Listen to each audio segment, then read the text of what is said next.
nobody wants to be sharing negative energy. I think as conscious adults, we all want to be contributing in some way by sharing positivity or meaning, or contributing to the betterment of our own lives and other people's. And I think if we're not doing that, or not able to do that, at least in my experience anyway, life seems to lose its meaning.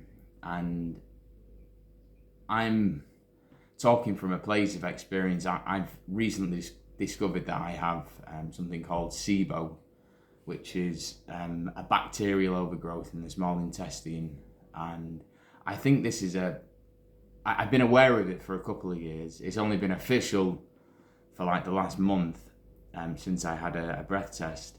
But I'm pretty sure that I've had a compromised gut for the majority of my life since I was a kid. Since I can remember, I was always bloated as a kid, and I wasn't breastfed. I've had plenty of antibiotics, specifically amoxicillin from the dentist for all the root canals I've had from the junk food Western diet I was brought up on. No fault of anyone's, it was just culture, and it's what everyone else was doing and eating and feeding their kids. And I guess my mum and dad were just doing the best, with raising 3 kids and trying to pay bills and put food on the table and earn money. It's complex. So I was just eating like loads of sugar, loads of freezer food, processed food. We'd have one Sunday dinner a week. But the reality of it is, my gut microbiome didn't start off from a very good place, and I've got an ancestry of sugar eaters. My dad, my grandma,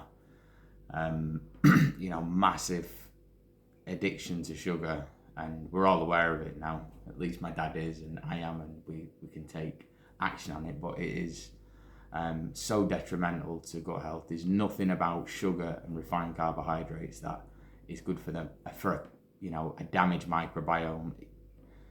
There's a place somewhere for eating for enjoyment occasionally, like at weddings or parties, but if it's an everyday thing, like I was eating a Mars bar every day. Like my lunch at primary school, I remember, was a Mars bar, ham butters, and white Warburton's bread.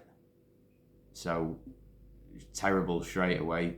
Processed pork, terrible, carcinogenic. Plenty of parasites known to be in pork, just low quality. And a bag of crisp. And then in between that, wherever I could get sugar, I would eat sugar. And so over time, I've probably gone through school not being able to concentrate that well during class because of, I'm just off my head on sugar all the time, basically. And I'm just not grounded as a human being because my system's going haywire with sugar, and blood sugar's up and down, and not enough protein, not enough fat, and just so unstable. And things changed when I started to eat protein and fat again. I've tried every diet there is, just trying to get myself right, and I've tried eating loads of vegetables. I've tried eating keto and paleo, and I've tried living on fruit. I've just anything desperate to try to get my energy back. And I always seem to remember feeling well when I was a kid, but I had youth on my side, and young people are pretty resilient. And then as I got older, things started to get progressively worse, especially when I stopped looking after myself around the late teens. And I just remember one day just not feeling like myself. I was going out partying a lot, drinking, out on the weekends, just, always just bent in half, not looking after myself, smoking, probably taking drugs, and just living extreme. And slowly, my already compromised gut started to break down even more, and I started to lose my confidence. I started to lose my energy, started to feel fatigued, not like the usual me.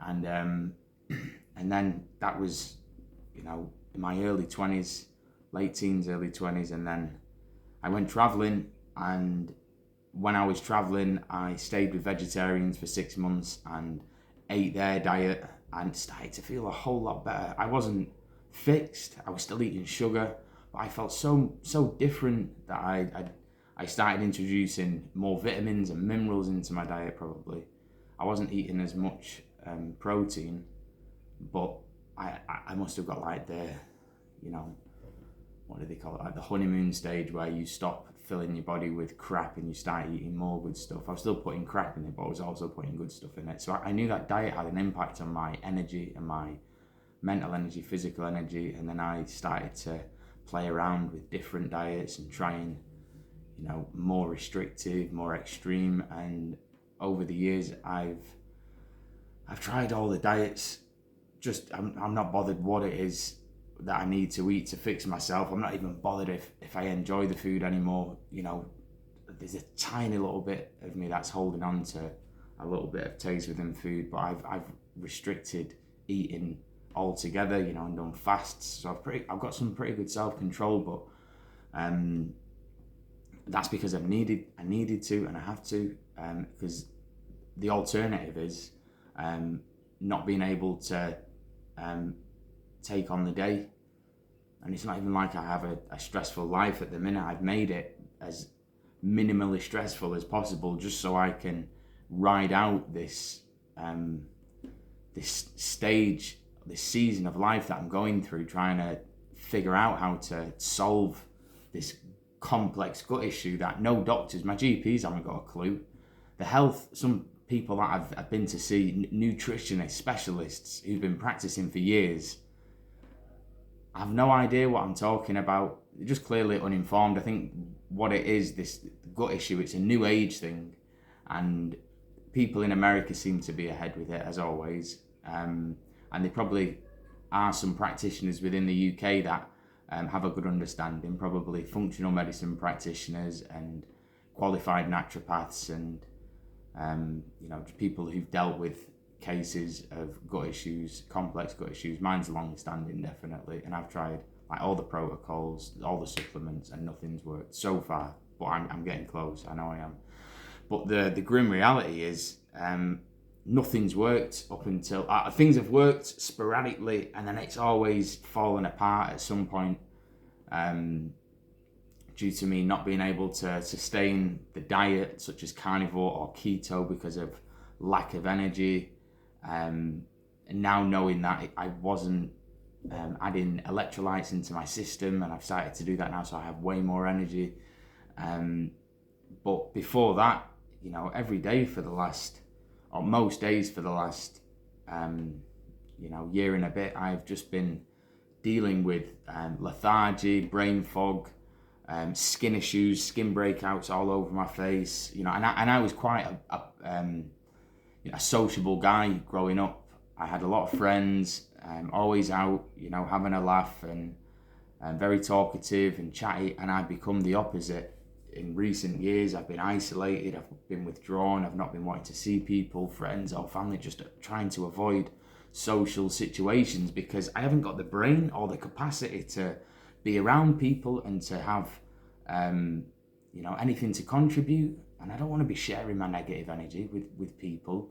It's so much effort. And I think socializing can be effort anyway, if you're not feeling great one way or the other. But it's good. I think we need to socialize. Being isolated and withdrawn, you know, just cuts off all the colour. And I think we're only really living when we're sharing things with other people. And so being isolated and withdrawn is not the way to go. And I've known that.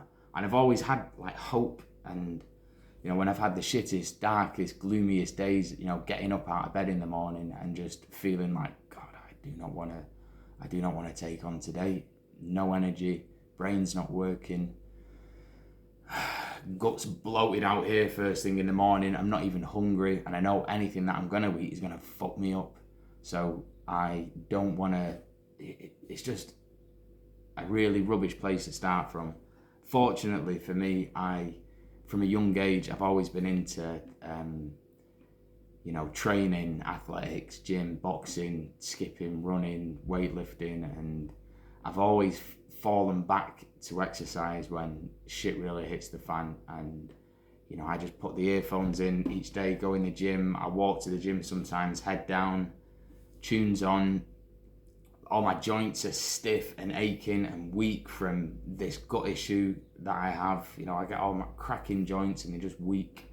And I'm always cold. It takes me ages to warm up. I have to warm up for like 15 minutes in a gym just so I don't injure myself. I had to quit my job last year because I had like systemic inflammation throughout my body, and I just kept on injuring myself no matter how careful I was trying to be. I think it was when I tried introducing carbohydrates again as well, it happened.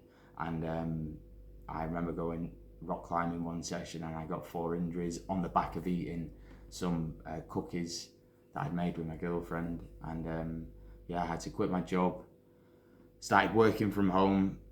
So fortunate to be able to do that, and I've allowed myself the time to recover and rest and research and recuperate, and you know, trying to accept this low level reality of all these dull emotions when I know I can live up here.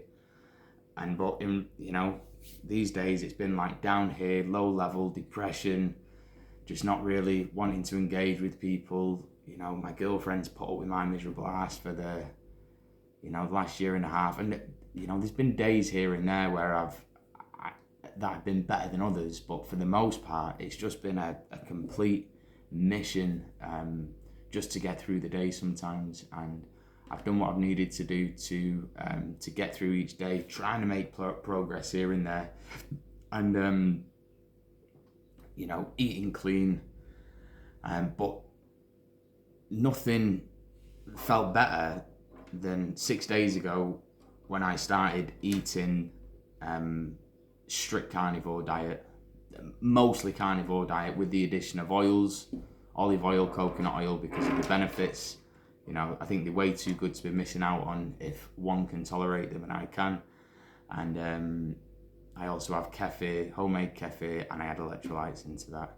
And I'm feeling good. I still have a bloat. I still do have a bloat, but it's like my brain's come back on. And when I compare how I feel today compared to just 7 days ago when I was eating a low FODMAP diet and I was still getting triggered from healthy foods, healthy low FODMAP foods, which are supposed to be okay for people with SIBO, that were causing real high spikes in hydrogen in my gut, and I measured it on my breath tester. And so since cutting that out, the difference is so extreme. Like I have creative energy, I want to share, I want to talk, I'm happy to talk to people in the gym, and I've just got more go about me, I've got more drive, and it feels like I've got my energy back. And it seems like the closer I am to a strict carnivore diet, the better. And so there's hope there, for anyone that's going through extreme symptoms or living with extreme symptoms of the long list that you'll get from having gut issues, and you think you're all fucked up, and it's just your system's been hijacked and taken over and attacking itself, and you can get back to normal. You can get back to having energy and feeling good again. I think so many people these days, especially I see getting older, blame it on age, especially in the 40s and 50s, 60s. Not everybody, but there are people out there that'll say, oh, this is what happens when you get older. Bullshit. I've seen too many people who have got to a nice ripe old age and still carry themselves in a way that to me is impressive in comparison to most people. They're still fit, strong, independent, can go about and do everything. They're not riddled with diseases, and because they've looked after themselves. And I think if we look after ourselves and take responsibility for what we put in our bodies and give up instant gratification and pleasure, indulgence, it's all to do with eating and sugar and carbohydrates. We're all addicted, that's the reality of it. And then we've got all these pesticides in the environment, all the pollution and toxins, and it's like touch and go. Do you really eat wild caught fish because of all the the mercury and the microplastics and the radiation that's been spilt in the sea, and it's like, you know, what do you do? It's all a big mess, and we're all living in it. So we've all just got to do the best that we can. And I really do believe that it is as close to carnivore as you can get. I think the better. I'm still holding on to kefir, homemade kefir, and brown HP sauce. Believe it or not, it doesn't trigger me on the breath tester. I've checked it. I know it's not great, it's not shit, but they're the two bits of taste. The kefir I like because it's creamy. You know, it's kind of got most of the carbohydrates taken out of it because the grains have been fermenting it. But you know, it's easy to eat when you're just eating meat. It's quite dry, and you know, I'm not in a position to be buying ribeyes every day. I'll treat myself occasionally, but I just buy beef chuck, and sometimes, you know, the cut's not always succulent. I try and have it with the bone broth, so it's, you know, I can't complain. I am able to eat meat and eggs, which is great. It's a luxury. I'm privileged. I think in some countries that might not be possible for some people, so I still feel blessed. You know, I have to look at it that way. I get to eat meat and eggs, you know, instead of the other mindset thinking, fucking hell, why can't I eat carbohydrates? Why can't I have an ice cream like everybody else? Why can't I have a chocolate bar like everybody else? Why can't I have a piece of cake like everybody else without getting fucked up for days, weeks sometimes? You know, I get to eat meat and eggs, and it's high quality food. It's rocket fuel. If you're doing it right and you're really focusing on getting your electrolytes in, and you know, I think I take omega-3s as well, cod liver oil, high quality stuff. I think that's important to keep your omega-3 fatty acids high. And you've got to get grass-fed meat, and it changes the game, honestly. I've been in and out of carnivore over the years, and I've never had it working this good before. And I just know it this time that it's working because of how I feel. It's like everything just feels in alignment. Beside the bloat, you know, that's got to go sooner or later. I wonder if the kefir is keeping the bloat there, and I should probably experiment sooner rather than later with letting go of the kefir for a week or two, and just to see if that bloat dies off. I think that'd be good. Probably the brown sauce as well. You know, but I'm already, just to be eating what I'm eating with kefir and brown sauce, I'm allowing myself that. I'm just kind of, you know, I'm building up my resources for motivation again, and will. You know, I've got to this stage now. I'm just having a bit of breathing space. I'm on this platform, and then I'll probably take the next step and just let these two go, and I'll just be on meat, offal, eggs, salmon, bacon occasionally, and bone broth, and that'll be it. And hopefully start seeing some good results. So yeah, that's it. And an update on rifaximin from the doctors. I got a message from the doctors earlier today who recently have referred me to gastroenterology because they didn't know how to treat SIBO, and they weren't comfortable with prescribing me rifaximin, which is the antibiotic that's being widely used to treat SIBO, with, you know, some promising results. And said that he's going to give me a call tomorrow and discuss the rifaximin.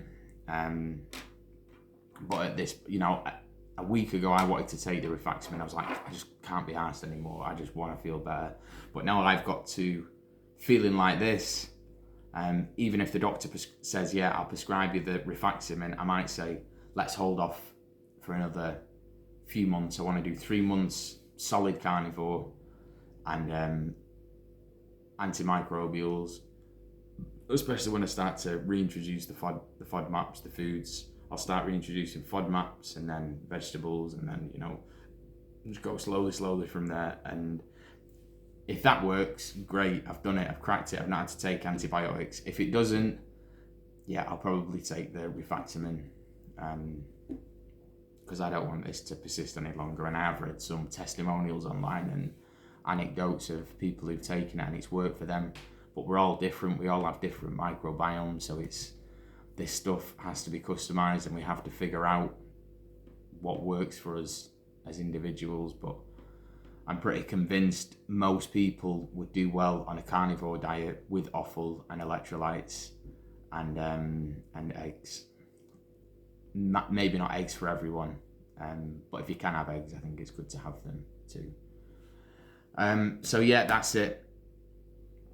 Bit of a long waffle, but it's good to talk, and there is hope for us all. Anybody who's just in the thick of it and you're feeling down and depressed and you just don't know how to get through the day because of all the symptoms that you're dealing with, and it's just never ending. You're just getting smacked left, right and centre from just a long list of unpleasant symptoms and digestive issues. You know, you can heal, but in order to heal, you have to eat the food that is healing for your body, you know, and healthy food, you know, even just the word healthy, if you break it down, heal thy, you've got to be healing through eating the food that works for your body. And if you're eating healthy foods such as vegetables, what are generally considered healthy for most people, and you've got damage in your gut and the fibers going through, and it's just, you know, I just imagine it like holes being punctured in all your intestine. Imagine if you've got a blister and it's a bit raw here, you know, on your skin. Imagine you've got blisters and grazed, and you're rubbing it and you're rubbing food on it and different fiber. It's going to irritate it and it's going to aggravate it, and that's what's happening through the digestive system. So all the fiber from vegetables, and let's not even talk about the junk, just even good foods, it's going to be going through, it's going to be aggravating any, you know, wounds that are on the inside, and it's also going to be feeding the bad guys, and it's just going to cause more problems. So once you remove that and you eat meat, which has no fiber, there's very little waste comes from meat. You've got like the sinew and the collagen and stuff, but that's good stuff to eat if you cook it long and slow enough, and because the collagen helps to repair your gut as well. So but there's no triggers coming from eating the meat, so you're getting the nutrients that you need, you're able to heal, you're not aggravating it. All right, yeah, it's not as pleasant as eating your oats with your Greek yogurt and your honey and your blueberries, or cereals. You know, I'm not even going to talk about cereals in this, you know, we've got to be serious. So yeah, there is hope, but you need to dig deep and find the will to let go of eating for pleasure and actually eating for healing. You need to look at your food as medicine and be really strict. And it's tough. I know it's tough. Even for me, I don't have kids yet, and I see people with families and they're running businesses and they're unhealthy and they have issues, and they don't have time to focus on them. They don't have time to cook food in their own home because they're forever chasing the tail and working and consuming, and then you just need a bar of chocolate just to give you a bit of energy and a dopamine hit through the day. Then you just need a glass of wine or a bottle of beer, and you know, I've been in the rat race, and you're just chasing your tail and you're not making any progress, and you just get worse and worse as time goes by. So it takes a good, strong, you know, resolve. You know, you need to sit down and journal and commit to sticking to something for 3 months and really brace yourself. It's tough. There is definitely a lot of sacrifice involved, but I think that's healthy and I think is necessary, and I think it helps to balance all the indulgence from the past. And you know, if you've been brought up in the West, you most probably have been quite indulgent growing up. We're all very privileged to have all the supermarkets and sweets and everything that's on offer. It's all accessible to us, and so we could all probably do with gaining some self-control around food. And so I think it's good. I'm trying to look at it in a good way anyway, because that's what my reality looks like for the next 3 weeks. But I feel good, and I would rather feel good every day, any day, than trade that for having a chocolate, and I get maybe a minute, however long it takes me to eat the chocolate bar. I'm in chocolate bar heaven or ice cream heaven. And then as soon as I've finished it, I'm fucked. And that's me gone for days, weeks. Takes me ages to get back to a state of normality within my digestive system. And so, yeah, I would much rather, health feels way better than any chocolate bar or cake or ice cream tastes. And that's saying something coming from me. So yeah. Anyway, thanks for watching, and yeah, like if you like.